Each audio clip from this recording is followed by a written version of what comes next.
applied myself, I filled it in. No time for the doubt, they counted me out, I'm getting it in. Yeah. No time for no loss, I'm paying the cost, I'm in it to win. Yeah. Refuse. Mine, it can't be diffused. If you ain't thinking the same, then we playing by different rules. You can't see the vision, we living at different views. Until we complete the mission, keep getting up, never snooze. I walked a mile in my shoes, had the mind of a fool, chasing diamonds and jewels. Trust me, I was confused. Started minding my business and used my mind as a tool. Ended up finding my purpose and found the time to get to it. They told me I couldn't do it, they told me I couldn't make it. They sold it, could never break it. That's sadly mistaken. I need a piece of the pie, I want it so bad I can taste it. They told me like Toby, keep on running toes, they gon' take a few to lose. Built to win, applied myself, I filled it in. No time for the doubt, they counted me out, I'm getting it in. Yeah. No time for no loss, I pay for the cost, I'm winning to win. Yeah. Refuse to lose, I'm built to win. Applied myself, I filled it in. No time for the doubt, they counted me out, I'm getting it in. Yeah. No time for no loss, I'm paying the cost, I'm in it to win. Yeah. Refuse. Welcome back to CTC. I'm your gracious host, Carl, and I'm back with another episode. In today's episode, we're going to go over the Group of 5 coaching carousel. We got all 5 conferences. We got the MAC, we got the Sun Belt, we got Conference USA, we got the American Athletic, and last but not least, we got the Mountain West Conference. Now, you know me, I like to do things in alphabetical order. So we're going to start with the American. But before I get into the episode, I would like to ask that you leave a like, comment, share, subscribe. It helps the channel, it helps the network. It was my channel, CTC, by way of the Refuse to Lose Network. Now, got to shout out the shows on the network. We got In the Red Corner featuring Ty, Ricky, and Tomo. We have the main show featuring Tomo, Joe, and Dave every Tuesday and Friday, 7 to about 8:30ish. We have Unfazed every Tuesday, 9 o'clock Eastern, 8 o'clock Central. We have BWT Baseball with Teddy. Yankees right now in the game. Tigers, we were slumming. We have now won 4 straight. Happy to see that. We have RBO Real Ballers Only featuring starring Vaughn, That is his show. NBA content. Hopefully he gives us some content soon. We have Dave's Doghouse, highlights and lowlights of sports, which we will have Dave on our show tomorrow. Dave will be a part of the ACC preview tomorrow. That show will be tomorrow at 7 o'clock, if my job allows me to do it at 7. But it is done. My ACC preview is written up. I got a special surprise for the guys tomorrow. But my ACC preview is written up. Theirs is ready. It's time to go. It's preview season. Carousel grades are done. Big Ten will be Saturday around 7, 8 o'clock, featuring Trent so far. Penn State fan, been on the show before. He was on my first ever Big Ten preview show, so happy to have him back. But yeah, it's time for the content to come rolling. College football season is less than a month away. I'm excited. I know college football fans are ecstatic. And I know people probably intrigued to see how I feel about MSU this year. But other shows we have are FFC, Fantasy Football with Coach Coombs, which I heard the Refuse to Lose fantasy draft is this coming Tuesday. So it's about that time for fantasy football. I disagree having a fantasy draft that early, but hey, to each their own. You never know with training camps and stuff like that.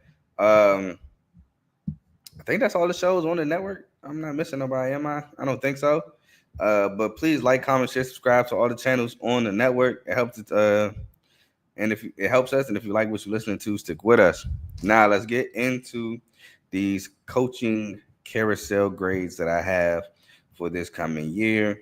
What I did notice with the Group of 5, there was a couple first-time head coaches, and there's some guys, coming from the lower divisions, trying to make a name for themselves to get to higher programs, which I'm perfectly fine with. Everybody got to start somewhere. And to me, the Group of 5 is the best place to do it. It's the best place to do it because you're used to working with limited talent, which Group of 5 works with limited talent because everybody and their mother wants to go to a Power 4 conference school. Again, I'm not saying Power 5 until Pac-12 is officially back next year. I'm not saying Power 5 when the Pac-12 right now is just Oregon State and Washington State. No, we're going to go Power 4 on this platform. But yeah, everybody, I think starting another group of 5 is really good. Like you said, like I said, limited resources, limited talent pools because everybody want to go Power 4. Um, you have a chance to do something great because the group of 5 they have that one slotted spot in the playoffs due to the best like champion.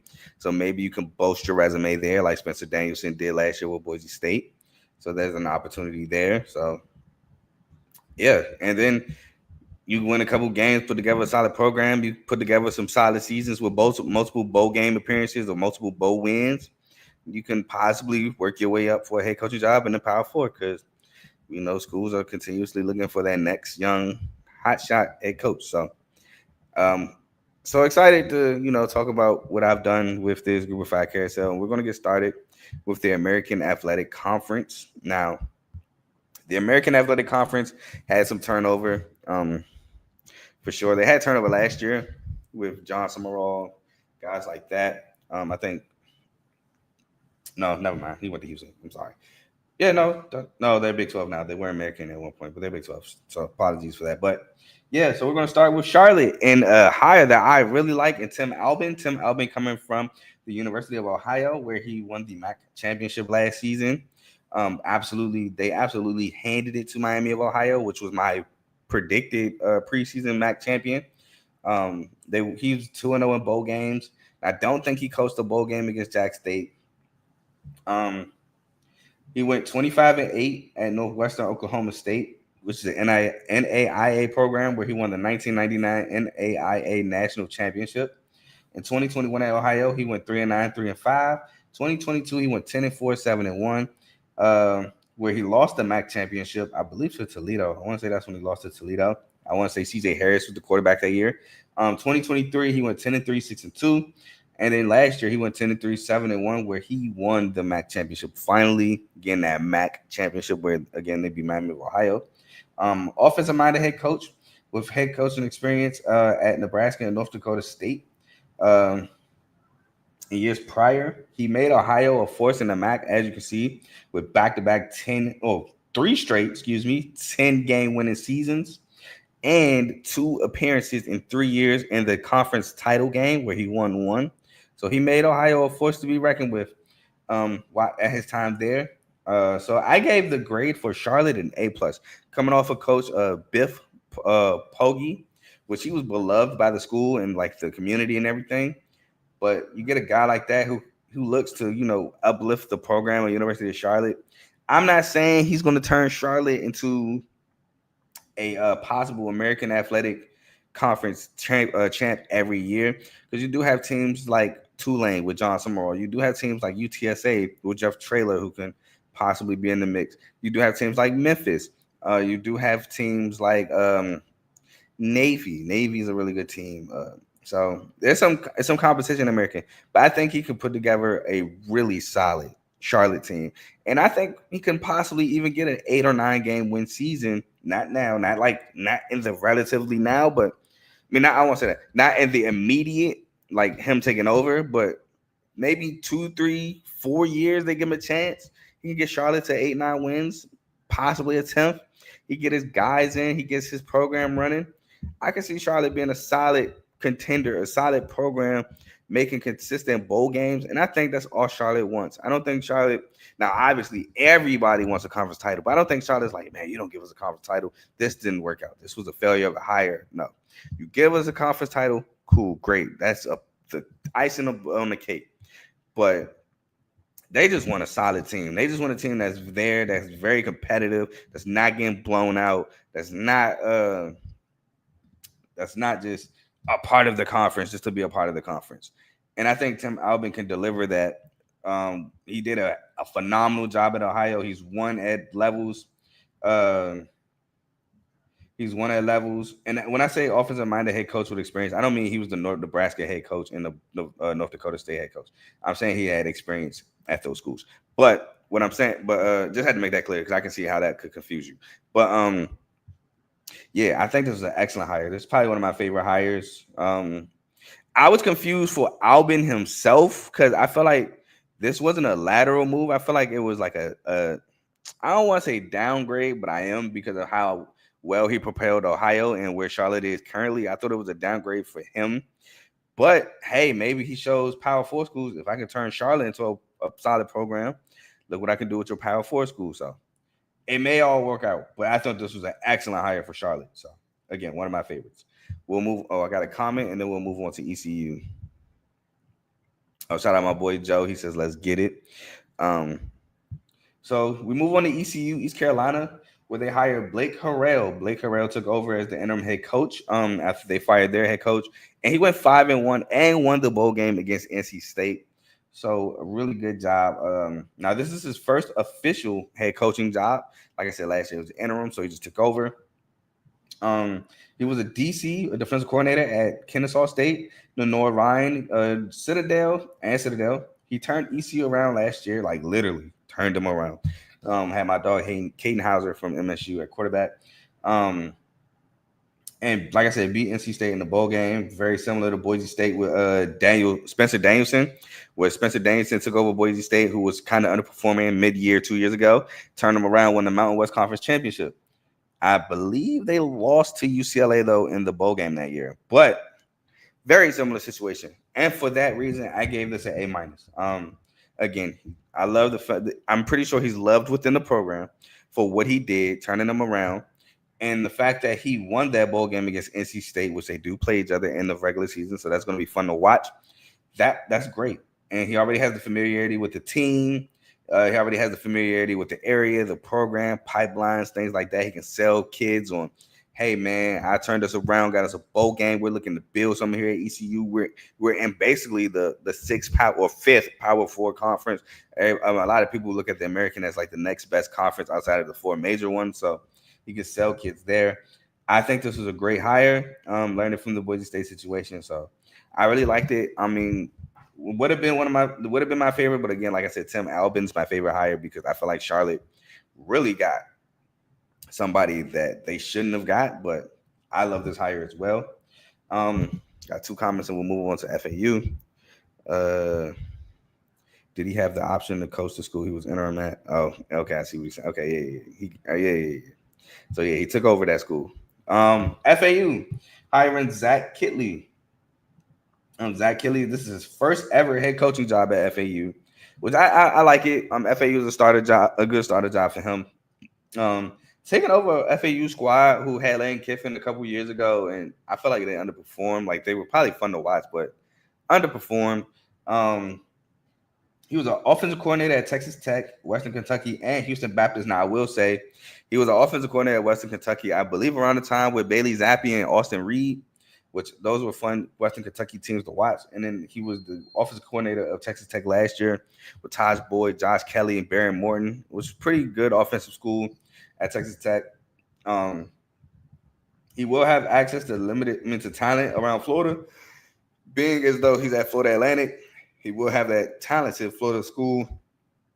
Recruiting pool, and I think he can build a fun offense to watch at FAU. I feel like he can build a speedy offense, tough to stop in the American Conference. I feel like this was a B- of a hire to me because one, it's his first coaching job, but he does have, like I said, the access to Florida. He has Big 12 experience, which is good, and he can be creative. So you mix that with the talent pool he has access to. I gave it a B-. Now, I normally give grades like these, like a C, C+, C-, but I mixed in the fact that he's Big 12 experience. I mixed in the fact of where the school is located and talent.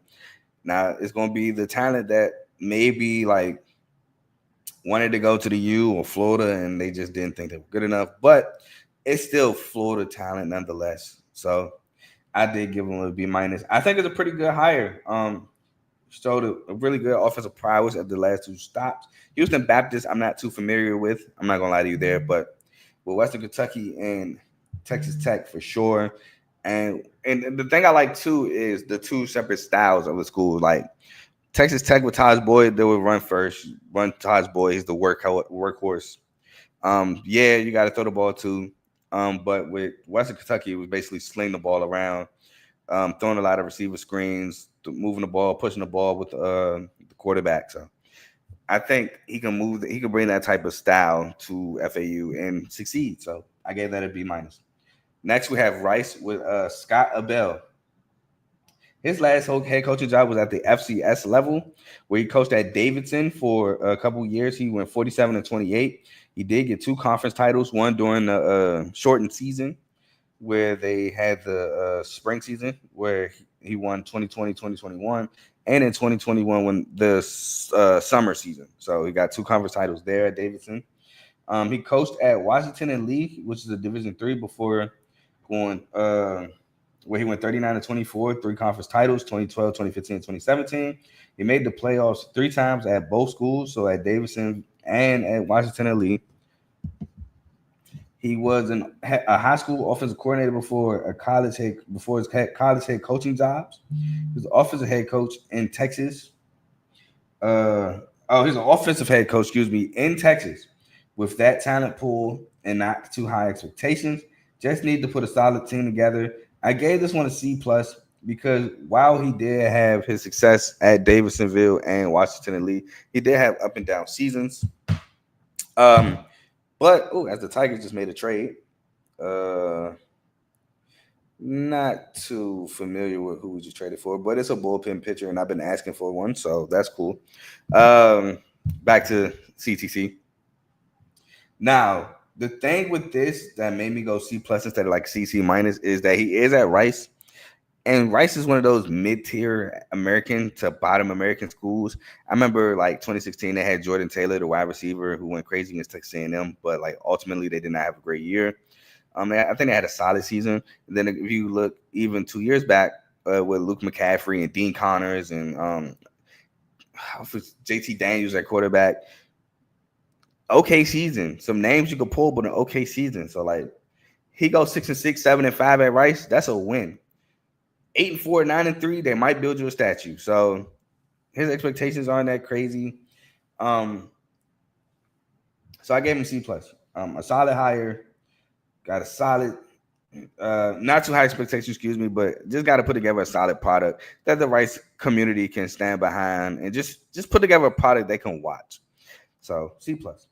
Next, we have Temple, and they hired Casey Keeler coming over from Sam Houston. Used to be Sam Houston State. They have dropped the state. It is now Sam Houston University. His last job, like I said, coming from Sam Houston, where he went 97-39 with a national championship, which I watched actually. Shout out to Chris as a wide receiver, fun guy to watch at the FCS level. In that shortened spring season, 2020-2021. He had head coaching jobs at Delaware and Rowan, which is a D3. He won. He got a natty at Delaware in 2003. So shout out to him for that. So he basically got 2 natties at the FCS level, one at Delaware, one at Sam Houston. Made the natty at every school. Sam Houston State just jumped to FBS. So yeah, he made it at Sam Houston. He didn't make it at the FBS level, but I don't even think they would have had a chance to. Well, no, he wouldn't have had a chance to. Let me say that. He went 112-1 as a head coach. He turned around Sam Houston in 1 year. So the first year at the FBS level, it took forever for Sam Houston to win a game. Like we was rooting for them guys and just couldn't get it done. To the following season, they went 9-3 and almost had a shot to play for the Conference USA title. But they had a phenomenal year last year. He's looking to get, to me, in my opinion, he's looking to get Temple back to those competitive days of the Matt Rule era and Steve Adazio. I gave this one an A just because he's everywhere Casey Keeler has went, he has won. So he's looking to win again at Temple. Now, again, Temple's not a school where you go, we got to win the American Athletic Conference championship. No.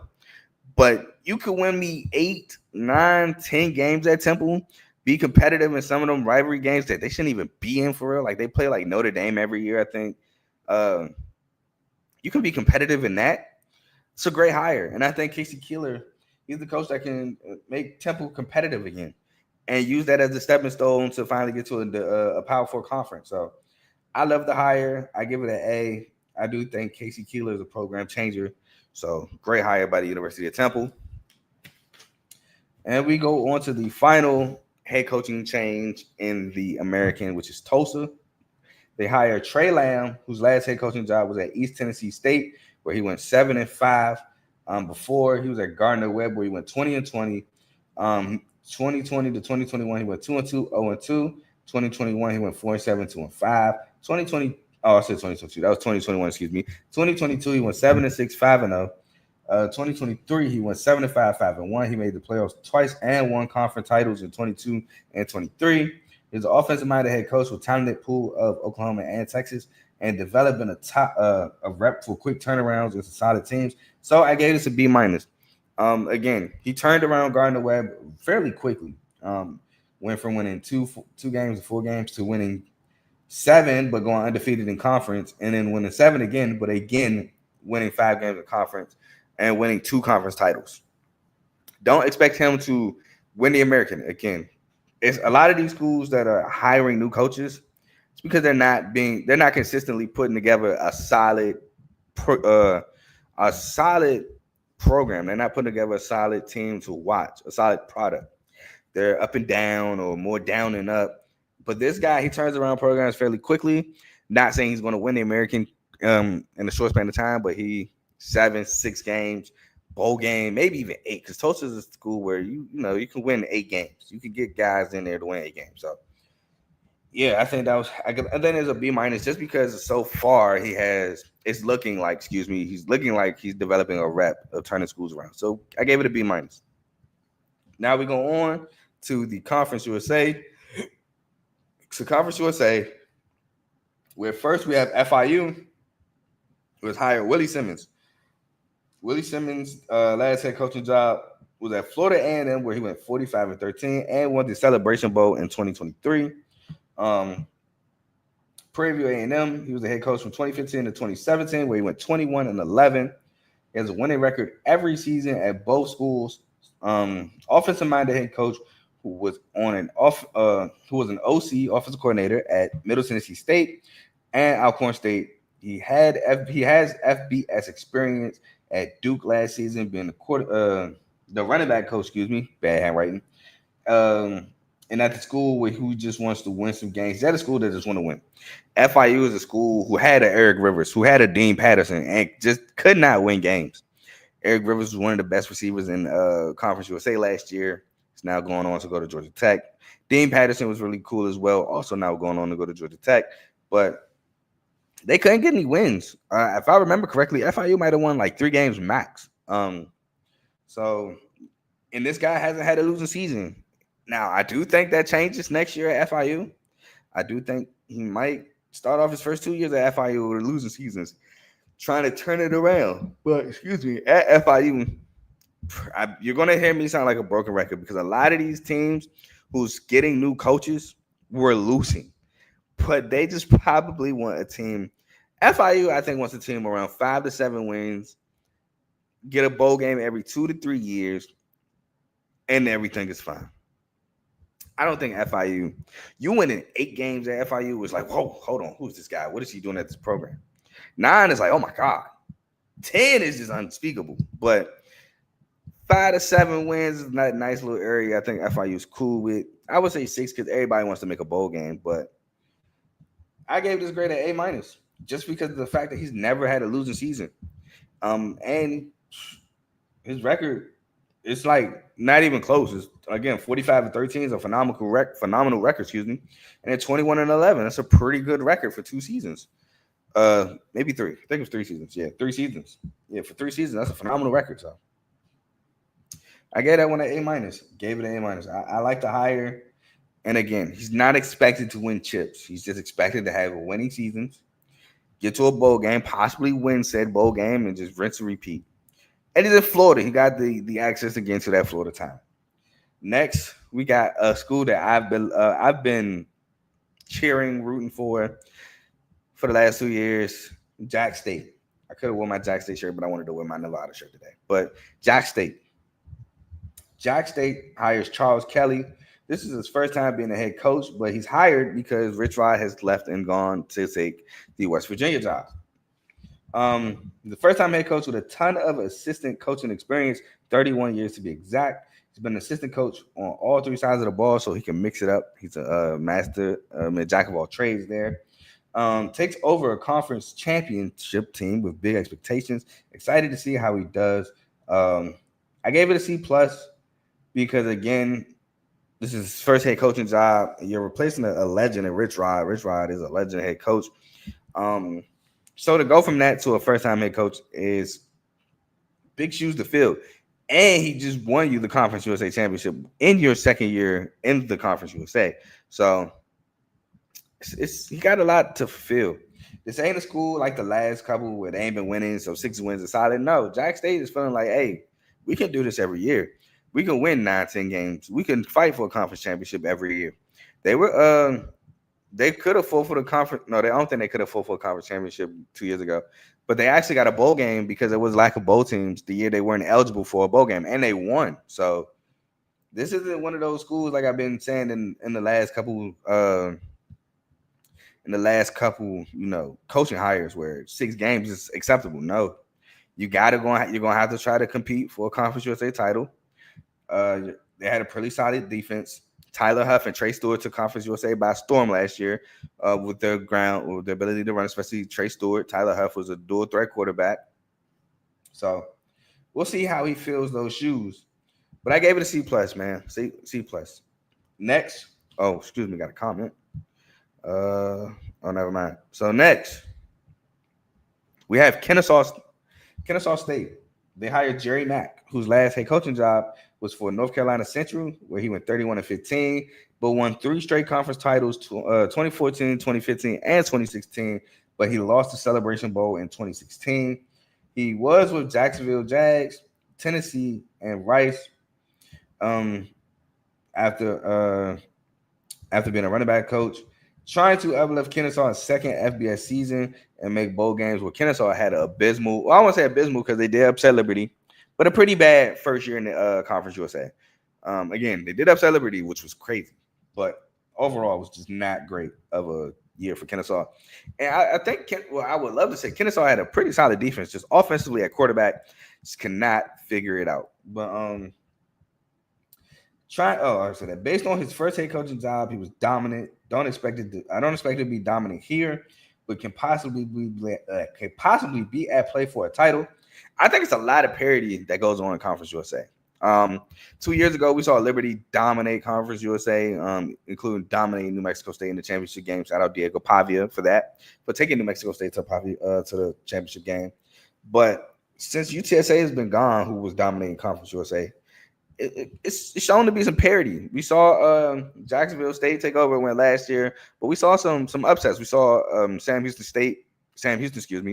upset Liberty. We saw Kennesaw upset Liberty. We seen Jacksonville State almost lose to Louisiana Tech. We saw Jacksonville State lose to Western Kentucky last game of the season and then blow them out in the championship game. So we've seen some parity. Western Kentucky is like the only team who's like consistently been in Conference USA title games, but they haven't gotten over that hump. So maybe Kennesaw State could rattle off a year under Jerry Mack where they make a championship game. But overall, I gave it a B. Just because of lack of sample size. Like he just had the 3 years at NCCU where he was very dominant, but that's just 3 years. Other than that, he doesn't really have head coaching experience. But he's also taken over a Kennesaw State team who's they're looking for an answer. Could Mac be their answer? That is very possible. Can they win in a Conference USA title? That is yet to be seen. But I overall gave it a B. I do like the hire. Just time will tell. Next, we have Sam Houston replacing Casey Keeler, who left for the Temple job. Left for that. So in comes Phil Longo, whose last head coaching job was at LaSalle, where he went 7-14. You heard me right. 7-14. 25 plus years of assistant coaching experience, but only head coaching job wasn't too successful. Coming to a school who Casey Keeler was beloved and very successful. This is probably the worst coaching grade I've given. I gave it a D because you're replacing a guy, Casey Keeler, who won you a natty, who went from 2-3 wins to 9 wins in one season, his second season in the FBS level, to go to this. it's just me personally. If I'm a Sam Houston fan, I'm deflated. I'm not expecting much, and so I just gave it a D. Now, hopefully, he can prove me wrong. But this ain't a school where I just win a couple games and they're satisfied. No, they seen they can win 9 games. They seen they could have been at play for a Conference USA title, and they want that at Sam Houston. They want to be able to possibly push for that 12 spot in the playoffs. And I don't know if Phil Longo is that guy. With his previous record. Now, again, going back to Jerry Mack, it is a very small sample size. So who knows? Maybe that just was a bad stint. But yeah, so far I'm gonna give it a D. And I think the small sample size is what made me push it to a D instead of like an F. But I gave it a D. Next, we go on to the MAC. We go on to the MAC conference, where Ball State is having a new head coach, now coached by Mike. I'm so sorry, Mike. I'm going to butcher this. I'm so sorry. Jerumich. I'm sorry, Mike. You're just going to be Mike. Was also a head coach at St. Francis in Illinois, where he went 33-45, but started to turn around and had a 10-win season before leaving. So it just took him some time. And at the end of his stay, even with that 10-win season, he couldn't turn around his overall record. But you can see the program was trending in the right direction under him. Has MAC experience as he was an assistant coach, being a running back coach and an OC for Northern Illinois. 2022, he went 7-4, 5-3. 2023, he went 7-4, 5-3. In 2024, he went 9-3, 5-3 at Butler. Again, at Butler, he went 23-11. So he had a winning record at Butler. St. Francis of Illinois started to turn him around. Offensive minded head coach at a school who just wants some wins, can put together a solid product. I gave it a B+. He was starting to turn around St. Francis, had a winning record at Butler, which is the FCS level. Got some MAC experience being an offensive coordinator at Northern Illinois. So if Ball State can, get some talent around him like Carson Steele a couple of years ago. I can't remember the receiver name, but they had some receiver talent last year. Reggie Virgil was, I think that was Miami of Ohio. But they can win 7-8 games at Ball State, possibly be in the mix for a MAC championship at Ball State. They'll be fine, and I think he has the ability to win some games there. So I give him a B+. I think that's a solid hire. Next, we have Bowling Green, where they hire Eddie George. Now, Eddie George's last head coaching job was at Tennessee State, where he went 24-22, and he won the conference title in 2024. 2021, Eddie George went 5-6, 3-3. 2022, he went 4-7, 2-3. 2023, he went 6-5, 2-4. But he finally had his breakout year in 2024 where he went 9-4 and 6-2. So this was also his first ever head coaching job with no coaching experience. So probably got a hang of it and took off. But you can see, all right, cool. He started off close to a bowl game, solid. Then it dropped again, cool. But then he got to 6-5 and then boom, 9-4. This is the second head coaching job, period. But because of player experience and status as a player, I'm pretty sure he can get recruits to Bowling Green. So I gave it a B. I gave it a B. Again, lack of coaching experience, period. Dropped it. But again, he's Eddie George, which is why I'm surprised that Terrion Stewart actually left. I am, but I'm not. Terrion Stewart went to an ACC program. I'm blanking on which one he went to. But he could have stayed, learned from Eddie George, but he probably thought, wow, that's cool. Being at a bigger school, I can get my name out there more, which is totally understandable.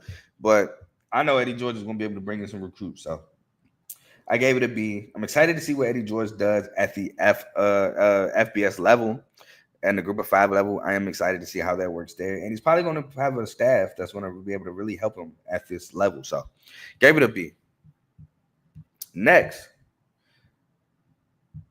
So hold on. Huh? I don't get this. I don't get the comment. It's just going to be Mike. I don't get the comment. We'll move on. We'll move on to Central Michigan. Shout out my cousin, where they hire Matt Drinkle, whose last head coaching job was at Kansas Wesleyan, where he went 42-17. He lost the conference title game in 2018, and the NIL. Oh no, he got the conference title in 2018. Excuse me, bad handwriting.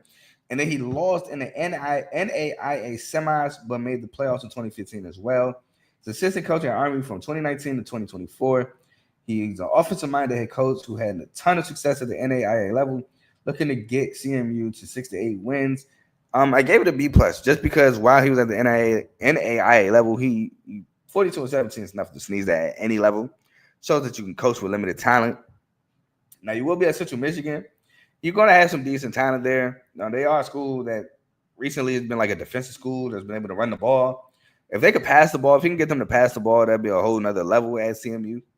But with the Army office being assistant coach at Army, that's running the option. I don't think he's going to bring the option to CMU, but they should be able to run the ball. Just got to get a guy at quarterback who can throw the ball consistently. But if the expectation is CMU was like 6 to 8 wins, I feel like he can deliver on that promise. So I gave it a B plus. Next, we're going to go to the University of Ohio, where they've hired Brian Smith at his last head coaching job. This is his first head coaching job ever. This is another situation where the interim takes over. Well, he was the interim because Tim Albin left for Charlotte. He did coach in the bowl game where they won the Cure Bowl against Jackson State. He learned from Tim Albin the last 3 years, has FBS level experience at Hawaii, Oregon State, and Washington State. Internal hire who won the bowl game. Program could be in good hands. And I know he brings back Parker Navarro at quarterback. I do know he's bringing him back. So, but I gave it a B. I like the hire. They played a really good game in spite of Albin not being there against Jack State. Now, Jack State didn't have Rich Rod either, but it was a really solid game. And I like these internal hires where the guy who leaves has a guy take over who's learned from him, and he was good himself. So I gave that one a B. Now we move on to the Mountain West. The Mountain West, where Fresno State hires Matt Untz, whose last head coaching job was at North Dakota State. He had 2 natties in 2019 and 2021, and in 2021, he also won the Coach of the Year. He went 60-11 at North Dakota State, which is a powerhouse. 2019, he went 16-0, 8-0. 2020, 2021 was the shortened season. 7-3, 5-2. 2021, he went 14-1 and 7-1. 2021, excuse me. 2022, he went 12-3, 7-1. In 2023, he won 11-4, 5-3. Defensive-minded head coach with 3 natties appearances. He won 2 of them. Dominated the FCS level. He's good at picking from lower talent pool. Exactly what he has to do at Fresno State. Gave it an A+. At Fresno State, you're not going to have the greatest talent. I know you got the Cali pipeline, but you're picking up what's left from Oregon, UCLA, USC, possibly Cal. You're not having your pick of the litter of the Cali players. But at North Dakota State, you're not having your pick of the litter of anything. You're having guys who maybe could play at FBS level, but don't got grades maybe, or FBS players, they feel like they can play FBS level, but the FBS level coaches don't think they can, so they go to FCS to try to prove it. So he's pretty good at working with the talent pool that he gets. So I love the hire. I like the A+. I like the hire A+. Plus at Fresno State, I do think Fresno State, if they get it together, can compete for a Mountain West title. I don't think there's like a school like Boise State was looking like it's the school to be the dominant force of the Mountain West, but I don't think the Mountain West is dominated by anybody. Like I said, Boise State, yeah, they won the last 2, but UNLV is up there with them. I think Utah State, which we'll talk about later with Bronco, they can be at play. They won, I believe, not too long ago with Blake Anderson. Who else? It's been a minute since Nevada was at play. I'm not gonna lie, but yeah, it's not like one dominant school in the Mountain West. San Diego State's another team, but not last year, or not 2 years ago. But San Diego State's another team who could possibly have played. San Jose State was cool with Kim Diamantololo, but so like I said, man, it's some parity in the Mountain West for sure. Next, we go to New Mexico. They experienced Bronco Mendenhall for 1 year, but then Mendenhall left for the Utah State job, which we'll talk about 2 jobs from now. And we'll go to Jason Eck, who is their new hire, whose last head coaching job was at Idaho, where he went 26-13, excuse me. He made the playoffs every year at Idaho, however. He has 20-plus years of assistant coach experience, offense, on the offensive side of the ball. 2022, he went 7-5, 6-2. 2023, he went 9-4, 6-2. And 2024, he went 10-4, 6-2. Now Bronco, like I said, he was supposed to turn him around, which he went 5-7, which was a really good year. There was more wins than anybody expected in New Mexico, including myself. And that first game of the year, they played that one extremely well. I want to say they actually won it. I can't remember who they played, but I want to say they actually won the first game of the year. But he left. So still need to turn around the program, but has shown to improve every year. Now can he do it at the FBS level? So I gave it a B because school's not in the greatest in positions. They're looking for a guy to save them. The savior left, so like they're still kind of stranded. So I gave it a B because he has the ability. He's shown the ability to do so in the 3 years he was at Idaho. But can he do it at the FBS level? So gave it a B. I do like the hire. Next, we have Dan Mullen at UNLV. Excuse me, I have a comment. Shout out my brother. Oh, he said because I butcher dude's name and the CMU head coach. Yeah, bro, Mike. Yeah, bro. Sorry about that, bro. Shout out David Burns, avid watcher of the show, watching from Cedar Hill, Texas. Salute. I still don't forget. I ain't forget, bro. You're a Northwestern fan. Shout out to you. I remember you, bro. Shout out to you for sure. Next, New Mexico. Oh, excuse me. Next, we got Dan Mullen. Nah, I was about to spoil something. I ain't even got to do it. But I do like the hire for UNLV. His last head coach's job was at Florida, which he gets a bad rap at Florida because he didn't win an SEC title, but he made the SEC championship game. He made a New Year's Six bowl, I believe, the year he got fired. I know he had Cal Pitts and Cal Trask and guys like that at Florida. He went 34-15. Like I said, he lost in the 2020 SEC title game. He was 2-1 in bowl games at Florida. So shout out to him. 2018, he went 10-3, 5-3. 2019, went 11-2, 6-2. 2020 went 8-4, 8-3, and in 2021 he went 5-6, 2-6. That 5-6 year ended his year at Florida, ended his whole rep at Florida. Which that ain't fair. I think that was like the year they went to Emory Jones, but hey, they saw they had a chance to get a young hotshot coach in Billy Napier, and they went for it. He went 69-46 at Mississippi State, including the 10-win season in 2014. And he had Mississippi State with Dak Man and Robinson, James Robinson, and Dak Prescott. They were the number one team in the country at one point, which was like the first time in a long time at Mississippi State. That was under Dan Mullen. So he's had great success in the SEC, and he's just bringing that cachet to the Mountain West. So I gave this an A+. Besides, you know what? I think this might be my favorite hire. I know Tim Albin was one of my favorite hires because I felt like it was like I don't want to say a downgrade because I don't want to disrespect Charlotte, but I feel like a bigger program could have gave him a shot. But like to bring this SEC cachet to the Mountain West when UNLV made the title game last season with Malik Hodge Williams, and Ricky White, which are now both gone, but you bring back Jaden Thomas. I love this. I love this hire. I really do. This actually might be my favorite hire, Dan Mullen in UNLV, because I think he can dominate the Mountain West with the recruiting, with the cachet, with everything that Mullen brings. I love this hire. I really do. A+. Shout out David. He said, I sure am a Wildcat fan. My Wildcats got Tulane the first week of college football kickoff. That should be an easy game for my boys. Oh, slow your roll, my boy. Hey, John Summerall and the Tulane Green Wave ain't sweet now. You know, I don't know if that's an easy dub. Y'all could. I think it's a dub. I think y'all can win the game, but easy game? I don't know, my boy. I think you disrespected Tulane a little bit. But you know, hey, shout out to you. Big Ten preview should be this Saturday. If not Saturday, it will definitely be Sunday. We will be talking about the Big Ten Conference and Northwestern 100% obviously will be talked about. So tune in for that. And if you want to, ACC preview is tomorrow where me, Ace, and Dave, we will be talking about the entirety of the ACC tomorrow at 7. So definitely want to tune in for those. But Utah State is next. And now this is the Bronco Mendenhall hire, which again, Bronco was supposed to turn around New Mexico, but after a 5-7 season, 3-4 in Mountain West play, which is actually phenomenal for New Mexico, which is crazy. He left for Utah State after the whole Blake Anderson situation, I believe, with Title IX and stuff like that. Before New Mexico, he was at UVA, Virginia, and BYU. Where at Virginia, he went 36-38, 1-2 in bowl games, which you might be thinking, Carl, 36-38, that's a losing record. He probably had Virginia in 2019 and 2020 playing its best football. He definitely had Brennan Armstrong playing his best football because he was never able to recapture that. And 2019 was probably one of Virginia's best seasons. I believe that was with Bryce Perkins in a long time. They even had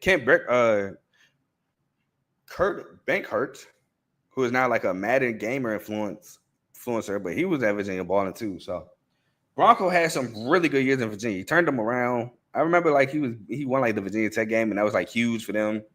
But yeah, he definitely turned them around. And at BYU, he went 99-43 at BYU, 6-5 in bowl games, 4 straight 10+ win seasons at BYU, 06-09, and 5 total because he won 10 games in 2011. He won 2 Mountain West Conference titles in 06 and 07. So he has Mountain West experience because BYU moved from the Mountain West. I believe they went Mountain West to Indy and then Indy to Big 12. So it's definitely in the Mountain West. I gave this another A+, man. I love the hire because Mendenhall is there to turn programs around. I don't think Utah State need to be turned around. They were just in dysfunction after the whole Blake Anderson thing. So you bring a guy with a history of winning games, the Mountain West titles, the Mountain West experience. You bring him over. I love the hire. I really do. You get guys, he gets quarterbacks to play their best. He's an offensive mind. I just love the hire overall, man. I really do. I think just an A+ hire for sure for Utah State. And I think Utah State could possibly be at play for a Mountain West title, not this season, but a little down the line, I think he can have them at play for a Mountain West title game, championship. So love the hire for Utah State. And lastly, we go to the Sun Belt Conference where we have, I forgot. We have to backtrack to the MAC. I forgot. UMass is now in the MAC conference. They are no longer independent. I forgot. So UMass, they hired another guy that I'm going to butcher his name. I really am. Joe. Oh, God. Harasmali? Joe Harasmali? I know I butchered it. I'm sorry, Joe. Yeah, he previously coached at Maine where he went 20-15. He went 2-1 in the playoffs. He coached there from 2016 to 2018, where in 2016 he went 6-5, 5-3. 2017 went 4-6, 3-5. 2018 he went 10-4, 7-1, won the CAA, but lost in the semis of the FCS playoffs. He was a defense coordinator at Rutgers from 2022 to 2024, and he was the co-defensive coordinator at Minnesota from 2020 to 2021. This is his second head coaching job at a school who's not very good at football. I mean, probably had 2 of the worst seasons in the last 5 years ever. They're not very good at football, and they're new to a conference. So they have limited talent pool, no expectations because they just got to this conference. I gave it a B. You're a guy who you had great success at the FCS level at a school like Maine, but you're working into a job where we don't know what to expect from here on forward. So it's basically like, hey, man, just go in there, do your thing, and we riding with you. So I gave it a B for that. Now we can go to the Sun Belt. I forgot UMass is now in the MAC. Hey, no, I will say this. I don't think so. I think Preston Stone coming over from SMU was a very good pickup. I do think that. I will say that. I actually use y'all in NCAA 26, so fun team to play with. And well, the way I play, I had fun playing with them. But I do like Preston Stone at quarterback. But we move on to the Sun Belt Conference, where we start with App State and Dow Loggins. Well, this is his first head coaching job, but he has college and NFL experience. First time head coach, like I said. Offensive coordinator experience with the Tennessee Titans, the Chicago Bears, the Miami Dolphins, the New York Jets, and South Carolina the last 2 seasons. So he's coming over from the University of South Carolina, where we had a pretty good year last year, 9-3. Offense was pretty good, fun to watch. Former Arkansas quarterback. First time head coach was a college experience, mostly NFL, mainly as a coordinator. I gave it a C+, because App State is in a program where they're not looking to contend every year. They're a program that's looking to contend for that Sun Belt every year. They won the Sun Belt, partially won the Sun Belt a couple years back. Their team every year people project him to win the Sun Belt or at least be in the Sun Belt title game. So for that to be your first head coaching job, it's kind of crazy. So I gave it a C plus, man. I don't know what to expect, but yeah, he's walking into a program with some big expectations. Next, we have Marshall. Marshall had to look for a head coach allegedly because they weren't going to pay Charles Huff, so Charles Huff left, and we'll talk about him next because he left in conference. They hired Tony Gibson. Tony Gibson is another first-time head coach who's defensive coordinator experience with NC State, West Virginia, and West Virginia Tech. First-time defensive coordinator. First-time head coach, with a ton of defensive coordinator coach experience, all in college. Hired after the Charles Huff situation, which I just talked about. I gave this grade a C. You're coming off a year where Charles Huff literally won the Sun Belt. I want to say they didn't even play in the bowl game because he left before their bowl game. They had no players on the roster to play because a ton of them left to Southern Mississippi with him. So they had to forfeit the bowl game and they had to get somebody to take their spot. I can't remember who took that spot. But it ended up being I gave it a C because we don't know. And Marshall's not a team that's like winning the Sun Belt every year. That was a really good job that Charles Huff did with that Marshall team last year with Braylon Braxton and guys like that. But it's just coming off that situation, and it's because allegedly, again, he knew y'all weren't going to pay him, which is crazy. He just won y'all a title, a conference title. You got to pay the man. It's just all bad. But I don't want to blame the coach for that, so I gave it a C. And the last team of the show is Southern Miss. Again, which they hired Charles Huff, coming off the Sun Belt title win at Marshall. He went 32-20 at Marshall. He went 1-2 in bowls. 2021, he went 7-6, 5-3. That was in Conference USA before they made the change to the Sun Belt in 2022, where he went 9-4, 5-3. And then 6-7, 3-5 in 2023. And in 2024, he went 10-3, 7-1, winning the Sun Belt championship game.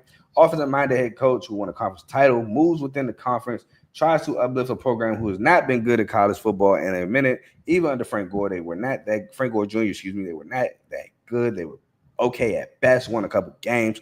I really wanted to give it an A minus. I really did, but I gave it a B plus. I gave it a B plus because they were able to pull a guy in conference.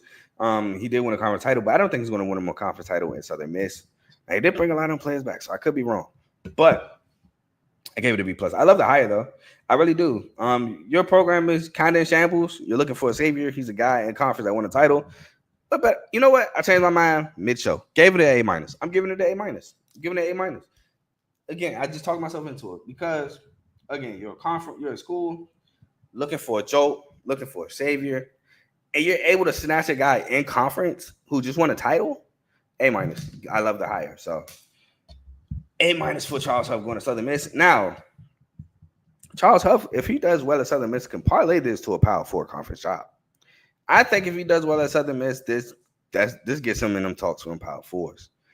So that's all I have for y'all today. Again, the ACC preview show featuring me, Ace, and Dave is tomorrow at 7. If it's any later than 7, blame my job. So should be at 7. Can't wait. I'm excited. A lot of hard work went into this. I will say this. This year we have introduced over-under win totals into the mix. When Joe told me he was doing it for the R2L shows, I was like, hold on, bro. Hold on. You've been listening?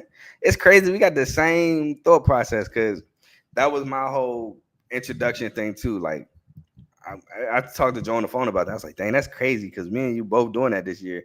And it's not like we talked about it or I told him like, hey, Joe, I'm doing over-under. It just happened like that. So I am introducing that. And what I will say is this. I did my wins and losses first, then looked at the line. So I didn't go, oh, this is the line. Let me get close to it. No.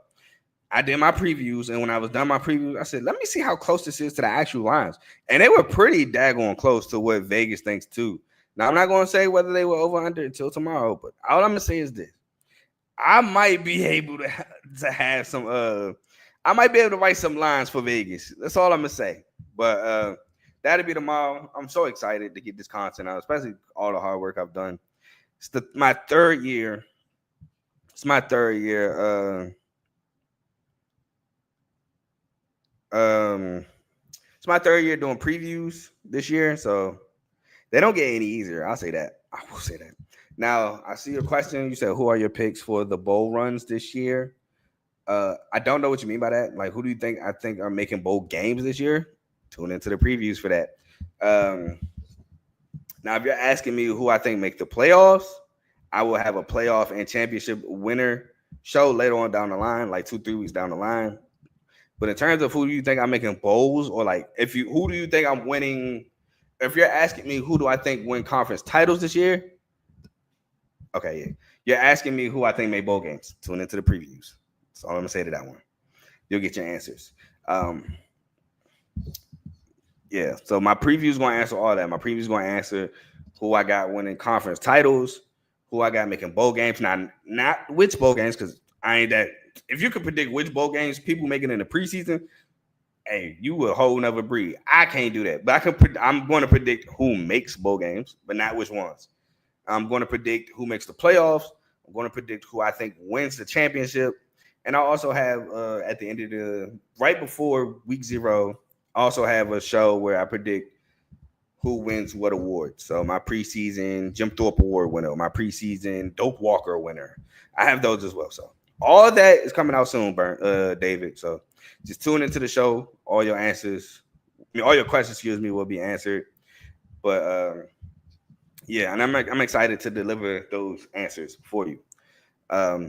So that being said, I'm off the show for the night. I'm really excited for tomorrow. I really am. That's why I keep talking about it. But y'all enjoy the rest of y'all night. Enjoy y'all days of work. Yeah, hopefully you tune in. Hopefully everyone tunes in. But I'm gone. Peace.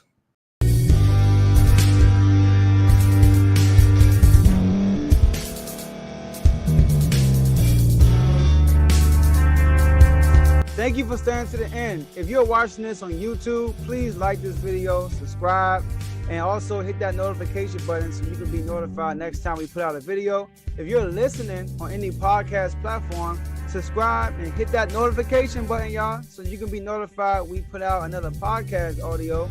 And last but not least, hit that share button. No matter what you're listening to or watching it, hit that share button and send it to somebody that you know that would love to watch this episode you just listened to. So once again, thank you for staying to the end, and we'll see y'all in the next episode.